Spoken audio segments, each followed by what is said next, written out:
I'd like to share with you a transmission which was received in response to the idea of incarnation into the wrong body. Discomforts of incarnation are not unique to matters of sexuality. It's not uncommon for individuals to feel they have incarnated into the wrong family, or even to question if they were meant to be born at all. In my work, we reference starborn beings who are highly sensitive and often struggle with the dense energy of this three-dimensional realm. I would place myself in this category and often joke that I have spent my whole life studying humans and trying to learn how to become one, and I often get it wrong. When my own son, a classic starborn, was very young, he once told me when he went to sleep that he wished he could just go home and not wake up in a human body again in the morning. This is not suicide ideation per se, but rather a genuine expression of feeling misplaced on planet Earth. It's not an easy or a happy way to feel. The actual causes of gender dysphoria seem to remain a mystery, as rather than delving into the reasons why, we seem to be caught in a contagion of identity, wherein the focus is entirely upon affirmation and inclusion, rather than asking some very important questions about what is truly going on within. The rising tide of confusion around gender identity is a growing concern for anyone watchful of abuses which involve children. It's a highly charged topic, founded to some extent on the idea that it is possible for a boy to be born in a girl's body, or vice versa. This means that what defines gender is determined by what an individual feels, and that this feeling can change on any given day. It's worth noting that the idea that a biological man can actually become a woman is a very current phenomenon and has not been a feature of gender dysphoria until recent years. This supposition has been answered by medical science with the suggestion that it is possible to pharmaceutically and surgically change genders, and that sex is not a biological matter. The question of intersex individuals is often raised as a case in point. However, this phenomenon, while so worthy of care and understanding, is extremely rare. Of most grave concern are the astronomically escalating numbers of children being led through a fast-tracked medical funnel of irreversible and often horrific procedures, which include very serious side effects, infertility, and loss of sexual function. There are many questions to ask about this topic, but the first one must be to understand the idea of mistaken incarnation. I offer this transmission with love and respect for all. To ask questions and be guided is a hallmark of human growth and reason.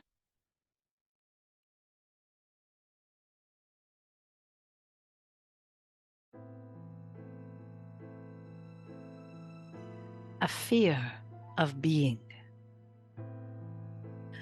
To begin to discover the root of this question, we are asked to consider the reason we have been born at all. Why are we born? How are we born? And what is the purpose within our sufferings and confusions? For in this understanding lies the answer to many questions, even before they have been asked.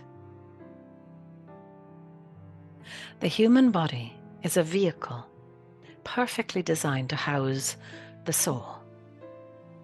The spirit lives not simply within the body, but all around it, inhabiting form beyond form, infusing life force beyond the mechanics of our material view. To understand life force, we must travel beyond it and recognize that there is no aspect of the human condition which is without purpose, no element of the complex, interwoven elements of life which is accidental. The idea of accident is antithetical to divine purpose. For once we awaken to trust, we discover that we are alive upon a stage of human theater, and that every role we play, every costume we put on, every fellow actor, every tragedy, every scene is chosen in a state of utterly mutual creation. For we are not pawns in the hand of any god, but rather masters of our own vision, authors of our own world. To live without this understanding is to live powerless, meaningless, and hopeless. It is to separate our material manifestations from the life force which imbues them with vitality and truth. A bird does not regret its lack of fins. A fish does not suffer in an absence of wings. The creatures of this world are wise enough to trust the expressions of their journey, and it is in this surrender that freedom and joy are found.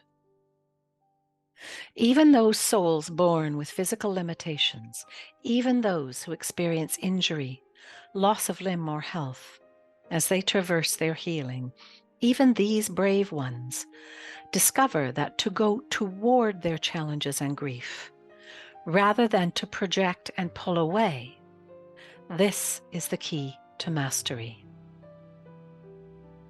Indeed, surrender is the foundation of all expansions of spirit, for all awareness lives in the collapse of ego, in the deconstruction of our resistance to the illusion of limitation in our lives. Before we judge the mistakes of Source, there are many questions to be asked. Who would you be if not you? Whom would you accept if not yourself? Who are you to say Creator made a mistake? How would you try to fix what is already beautiful and in its imperfections already perfectly formed? For when the idea arises to become something you are not, rather than seek the impossible, it is time to ask, tell me more about this part of you, the hidden self you would seek to reject. Why would you throw this self away? What harm has already been done such that the soul denies itself? What is the name of this fear? For it is only when this question has been answered that such confusions may be truly made clear. Ask not, how do we make a girl into a boy under the blade of man? But rather, why does a girl fear to be herself, to claim the gift given by Spirit, when first she agreed to incarnation, when first she said yes to Source, yes, I will be born, and yes, this is who I am? For until this question is answered, no truth will be found, and the arrogance and ignorance of human games will do harm to frightened children. For no doctor is the God he imagines himself to be, just as no incarnation was ever in error, no matter how grave the fear which arises as we walk the life we have chosen. For this is the very path to the freedom of the spirit. Our soul knows to be the foundation of life force energy brought into form. It is exactly through our contrasts and our discomforts that we grow. Human embodiment is the one miracle that will never and can never be performed by any machine. Those who seek to disrespect the act of the life force claiming itself as matter do so at the great peril not only of the children, but of all human life. For if we deny a child the birthright of their body, we deny creation itself. And this is not the work of any holy force. Be not mistaken, this is not the voice of any true or loving God. Parents, healers, lawmakers, rise up in protection of the grace of your children, for their innate sexual expression is a profound gift, the greatest taste of human bliss they may know, as it leads them to the day when they will bear children of their own. Do not rob them of this source of fundamental healing. Do not steal from them this blessing, this joy. Teachers, priests, and shamans, offer your prayers for a return to the permission to honor the pure seed of the child. Just as we honor the seed of an oak and the seed of a rose, each born to blossom in their own way, their own time, in their own chosen soil.